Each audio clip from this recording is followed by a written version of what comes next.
Hey there everybody, this is Gregoman reporting in once again for a fifth and final combat overview. This time we'll be taking a look at Nero, who is one of the two returning playable characters from the original Devil May Cry 4.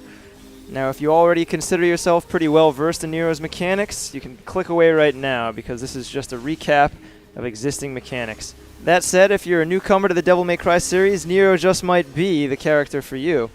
He's designed to be kind of an entry point character. As you can see, even visually, he's kind of reminiscent of Dante, but his mechanics are a little bit less to swallow all at once. That said, there's plenty of depth to be uncovered with Nero. He's got a handful of very interesting combat mechanics, which I'll introduce right now. So first off, Nero has his sword, which is called the Red Queen. Now this is not your ordinary sword. It actually has a special ability to be revved if you hold L2. And as you can see, as I'm pressing L2, that red gauge is going up.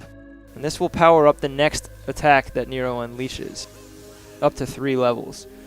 But as you can see, revving the sword is quite a slow action, and it actually slows down his walking speed as well, so it's not particularly practical for when you're in battle. So instead, you can use an ability called X-Act, and its upgraded version Max-Act, to rev the sword instantaneously. And you do that by attacking and then pressing L2 with the right timing during the attack. You get an instant rev.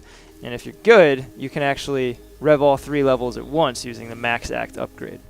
Now once you have a charged blade, that will power up the next attack, but if you keep revving during attacks, you can keep your blade charged all the time, but it takes really good timing. It becomes a very addictive sort of metagame trying to find the perfect timing for each of Nero's sword moves. You can charge up every sword move he has. Of course, even without revving the sword, Nero has a pretty vast and powerful array of sword combos and moves. And on the firearm side, Nero has his trusty Blue Rose, this magnum-like gun. It's not quite as fast as the Ebony and Ivory, but it ain't slow. It can also perform a charge shot up to 3 levels. And finally, that brings us to the Devil Bringer. This is sort of Nero's signature characteristic. He has an enchanted demonic hand, which he can use to pull enemies in, throw them, pull himself to other locations, or just hold an enemy up in the air for maximum humiliation. Shall we dance? And yes, of course, Nero does have a devil trigger. It works a little bit differently than the other characters, though, as Nero is a character of somewhat mysterious origins. You'll see instead of transforming himself, he just gets this sort of ghost image behind him of someone who seems somehow familiar. And that ghost image will sort of echo his attacks and also give him access to a few really powerful moves.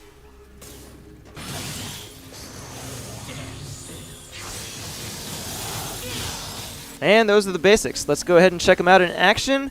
I also recommend you do a quick YouTube search for Nero combo videos because there are already people out there who can work wonders with this guy. Look forward to Devil May Cry 4 Special Edition when it releases on Xbox One, PlayStation 4, and PC on June 23rd. Thanks for watching.